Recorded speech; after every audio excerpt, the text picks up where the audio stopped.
permitang bagsakan sa tubig, kailangan sa dagat na natin itapon. Kasi pag itapon sa dagat, natin itapon. Hindi po sa dagat po yung nakakasya na. Sorry, yung dagat na nandito, hindi naman malinis. Nagbabawas lang tayo ng nakakasya na.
Okay, thank you. Sama sa gitna.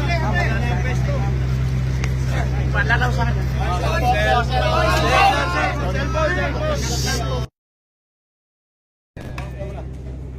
Alright. So, magandang hapon po sa ating lahat. Ito po ay, nandito po tayo ngayon sa Ross Boulevard at ito po ay sa kautusan, parte pa rin ng kautusan ng ating Pangulong Bongbong Marcos na maghanda doon sa pagdating po ng Bagyong Opong. Tayo po ay nag-preposition ng mga gamit. At ito pong nasa likuran natin ngayon na ipinakita namin sa inyo ni Yorme ay isa po sa mga innovations na gagamitin ng MMDA pang laban sa baha. Ito po ay isang mobile pump na may capacity ng 1 cubic meter per second. Ang isa pong ganito ay kayang magpuno ng isa't kalahating Olympic-sized swimming pool sa loob ng isang oras.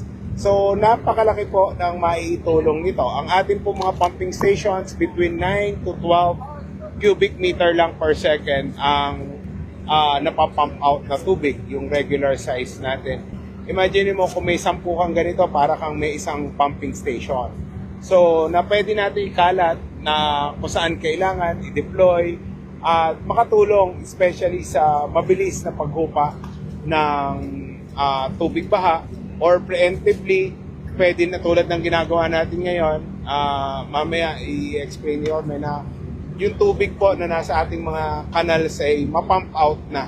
At yan po ay importante, lalong-lalo na po dito sa may Rojas Boulevard. Dahil pag high tide po, kung aasahan po natin yung natural flow lang ng tubig, mabagal po yan dahil mapupush back ng tubig sa Manila Bay, yun pong tubig na manggagaling sa karsada.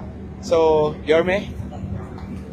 Well, una ay nagpapasalamat kami sa Metro Manila Development Authority, kay Chairman Arte, sa 10 na mga kasamaan natin sa MMDA, sapagkat itong uri ng innovation or innovative approach, pragmatic and practical, no, may suffice the level of water sa panahon ng bagyo. While we're waiting for others to fix the flood control problem, but at the very least, katulad namin, LGU, mararamdaman kagad ng tao yung maibsan, yung baha.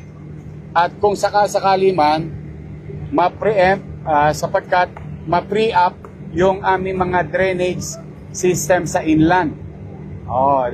Maaga pa na para mas maraming space to accommodate rainwater or water coming from the eastern board going to the west, which kami naman ang sasalok talaga. Kaya natutuwa ko na yan, maipakita sa inyo na ang inyong national government through MMDA and your local government working hand in hand to really confront the problems. It may look as if parang ipinipeace bill natin, no? Pero sa totoo, kung magkukwenta tayo ng bilyon-bilyon sa pumping station, ito 12 to 15 million lang. Ang daling, I think logic will dictate among right minds, no? Nakita nyo yung tubig, nasa kanal, binomba, padagat. So, ang epekto ay talagang ang tubig madaling pababa kung ito man ay umakyat sa kalsada. So, we're very happy and grateful on behalf of the people of Manila.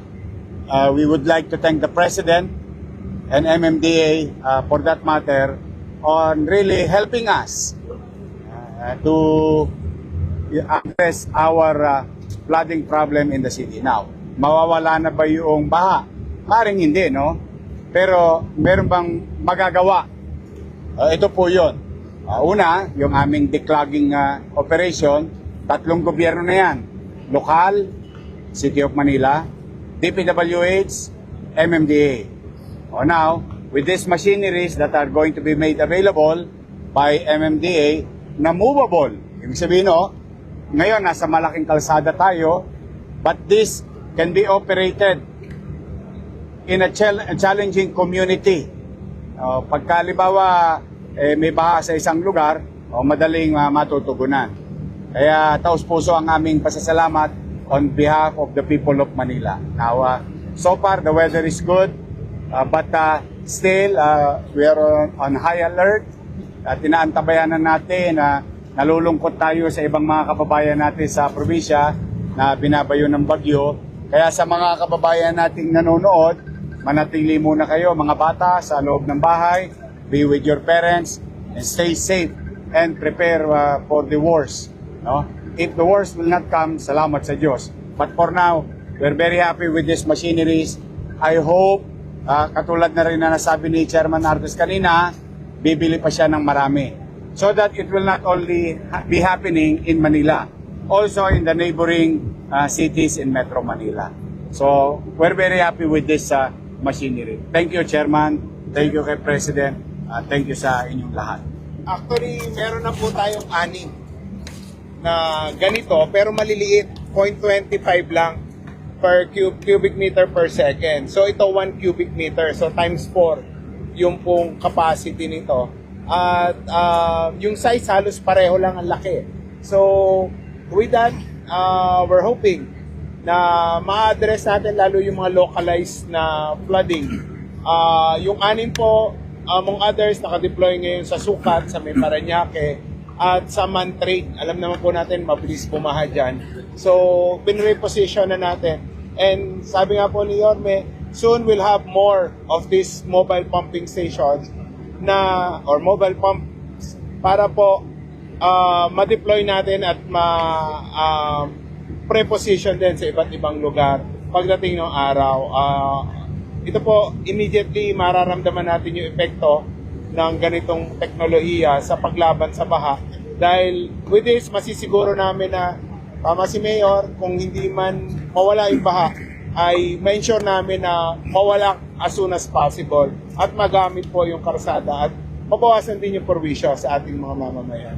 Sir, hindi na ba kailangan isa-ilalim pa sa treatment yung mga tubig na pinapump natin ngayon? Well, sa ngayon, pag ganito pong may weather disturbance, hindi naman po kailangan kasi diluted naman if ever yung tubig na yung dumi. Pero pag nawala po naman yung weather disturbance, padadaanin po natin yan sa STP po ulit para ma-treat bago ma-release sa dagat. Pero pag ganito po, hindi pa naman kailangan dahil maulan at yung tubig naman po ay konti lang yung mga bakterya na kasama. Sir, I hate to put you on the spot, pero na-mention kanina, 12 to 15 million pesos ang isang unit na 1 cubic meter ang kakayanin. Tama po. With the savings or with the budget na tinapya sa DPWH, is it something that you can possibly, pwede ba natin malambing na matagdagan para matagdagan yung allocation at ma-double or at least ma-increase natin yung number of units na po pwede nating bilhin? Well, we'll present it po sa DBM at sa Congress, sa Senate, na posible po na yung pong nabawas sa budget ng DPWH ay mabahaginan po tayo para po mas ma-increase yung capacity natin tulad po ng pagbili ng ganito pong modern equipment para po makatulong sa aming ahensya at sa LGU sa paglaban po sa baha. Since when pa po tayo nagkaroon ng ganitong units? This year, naka-procure tayo niyan yung 6 ng March. Ito po, ngayon lang po. In fact, first time po namin pinatakbo itong... First time po namin pinatakbo ito dito sa Manila. Kasi hindi mo na po tayo bumili ng marami dahil gusto mo na po natin makita yung efficiency para po hindi maksaya yung pera po ng mamamayan. Saan siya gawa, sir? US? China rin po siya. Pero rest assured na first class po yung ating binili. At makikita nyo naman po, apakatahimik pero apakalakas po ng labas ng tubig. Which is doon nyo po makikita yung efficiency po nitong makina po. Sir, ilan ang target na unit na mapunta sa Metro Manila? Mas marami, mas maganda. Depende po sa budget. Nasabi nga po ng inyong kasamahan na magre-request po kami ng additional budget para mas makabili pa po kami ng mas marami. Dahil tingin po namin ay very efficient po ito. Update po ba tayo dun sa dalawang pumping stations na non-operational? Non-operational Nalaman na po pa rin. anong cost, sir? Bakit non-operational? Hindi nga, kasi nga yung Sunugafo, paulit-ulit na kinukumpuni at paulit-ulit na ibinibigay sa MMDA. But if I'm MMDA like Chairman Artes here, why would I receive something that is not functioning? So, to cut the long story short, gumawa tayo ng hindi tumatakbo. Now, having said that, the other day, Secretary Vince Dizon and ICI member Mayor Magalong have already visited and created a plan to put an end to it. No? Ang plano, mag-third party assessment, then anong tamang suggestion, kung kinakailangan bang 200 million ulit, then so be it. Pero ang premise, katulad ng bilin ni Presidente, kailangan tumakbo, kailangan gumana. Now, that is remain to be seen kung magkano kakailanganin. But at the end of the day, today, nagkakasama-sama tayo rito ngayon, MMDA, lokal, and we're trying to show everyone that efforts are being made to augment yung problema natin, augment yung resources natin to really address the situation.